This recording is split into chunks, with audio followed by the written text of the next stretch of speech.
let's bring on Aaron because he just broke a story about one that seems even more extreme for a lot of reasons than usual, and we are happy to welcome him to the program. Aaron, good evening. Thanks so much for joining us.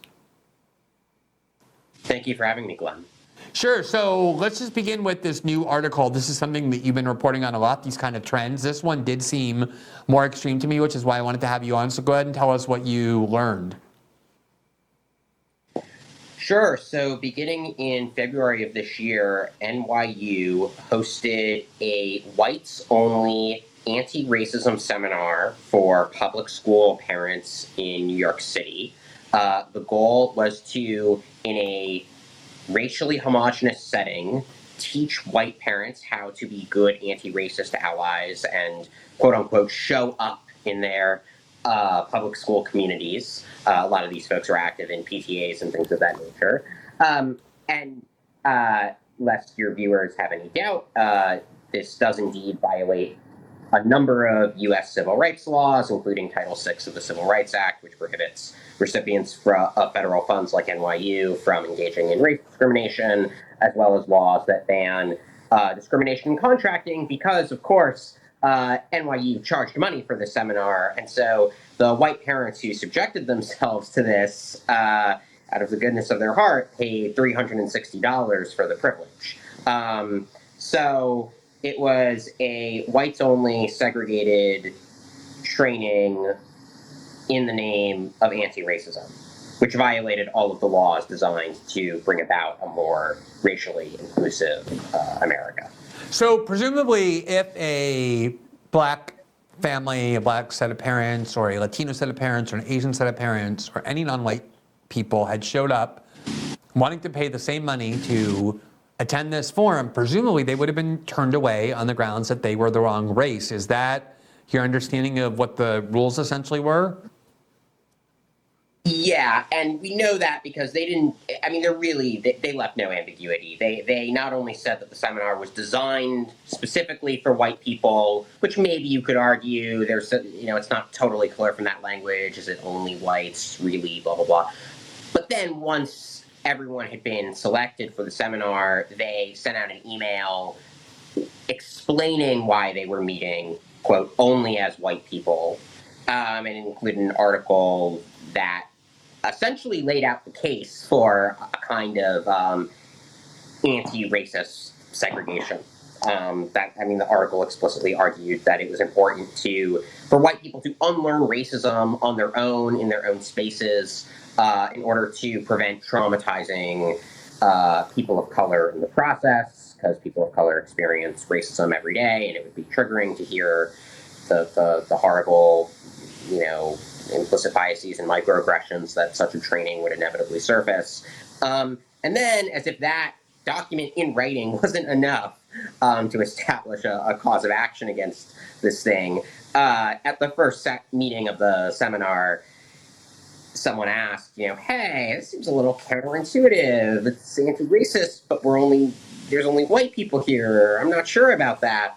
And then the facilitator, Barbara Gross, who's like the associate director of NYU's Education Justice Research Center or something, says, look, we're doing this to spare people of color the burden, of hearing our racist thoughts because they experience racism every second of every day. I mean, she actually said that.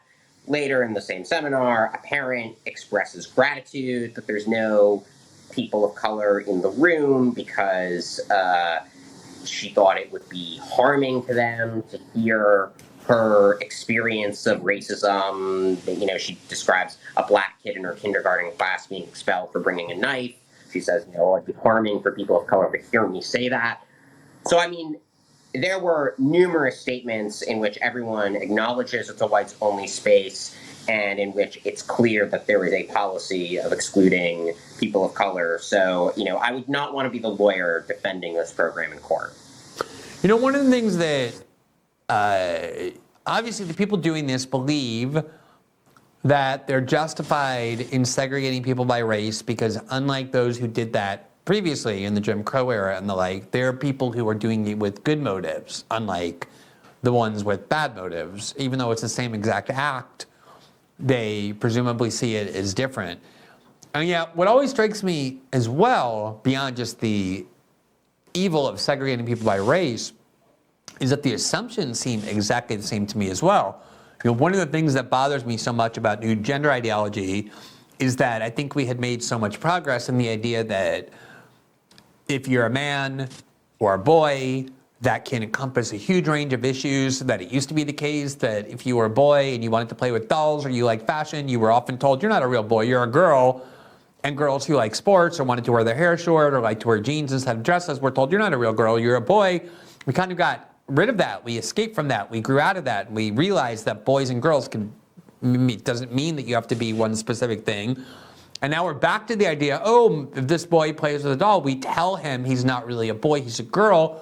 Same with the girls as well. It's just a very regressive set of assumptions about how we judge people based on their groups. The same thing is true here. The controversy over the use of race in admissions process is obviously based on the view that unless you apply different standards to Black and Latino people, they're incapable of getting into college by meeting the same admission standards as everybody else. Just an incredibly, grotesquely, crassly racist view of the capabilities of various races. And then here too, this idea that even if you're a Black person and want to go to this seminar, for your own good, you're going to be shielded and protected because to be Black or to be Latino means you're too weak to just experience the world as it is. You have to be shielded and protected by white people who are stronger and know better for you than you know best, than you know for yourself. What is that kind of mentality evident as you do this reporting?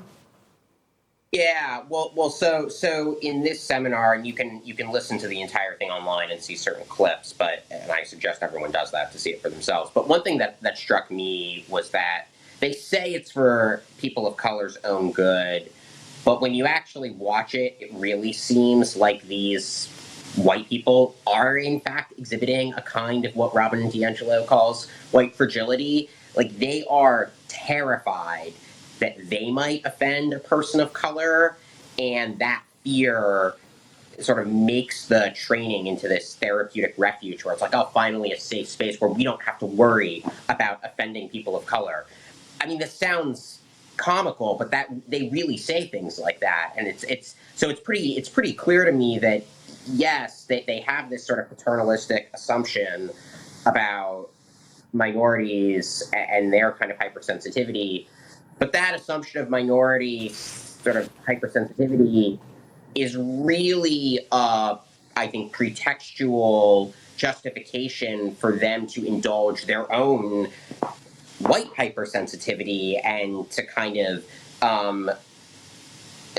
avoid confronting maybe the worst pangs of white guilt that they, I think, somewhat irrationally feel. That's the sort of interesting sociological dynamic, and I suspect that you see that kind of thing in other similar programming.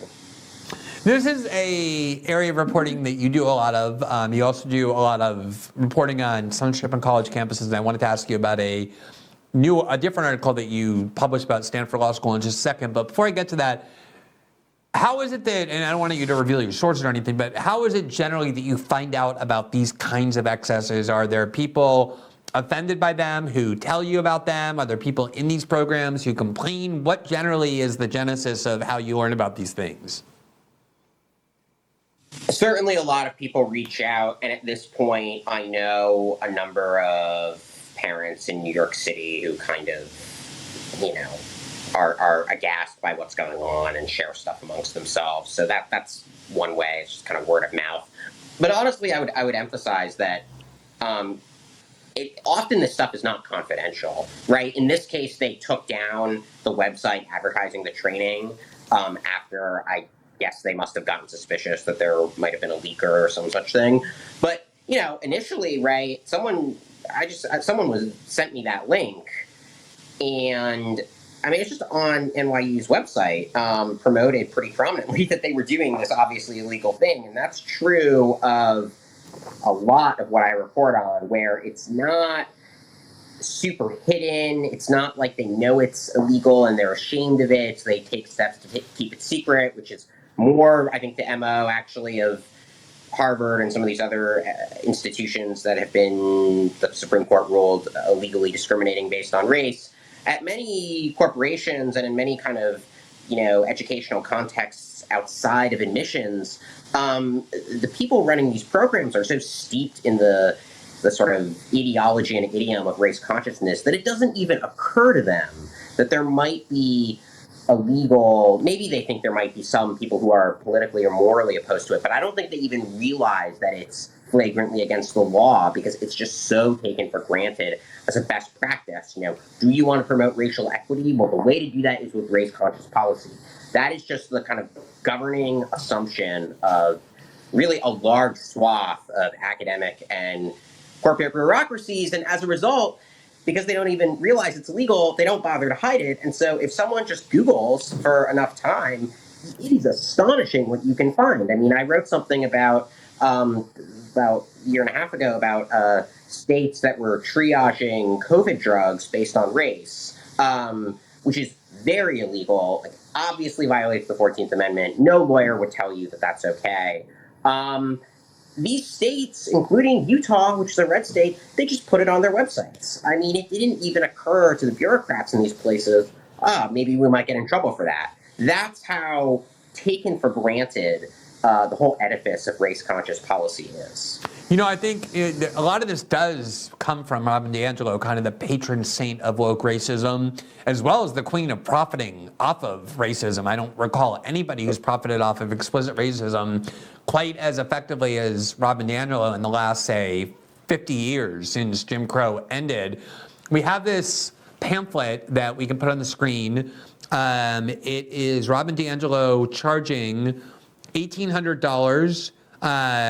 It is for a white-only affinity group where white people come and learn about their racism, and it also is just labeled whites only. So people who are not white are excluded, just like they used to be from restaurants and buses and drinking fountains.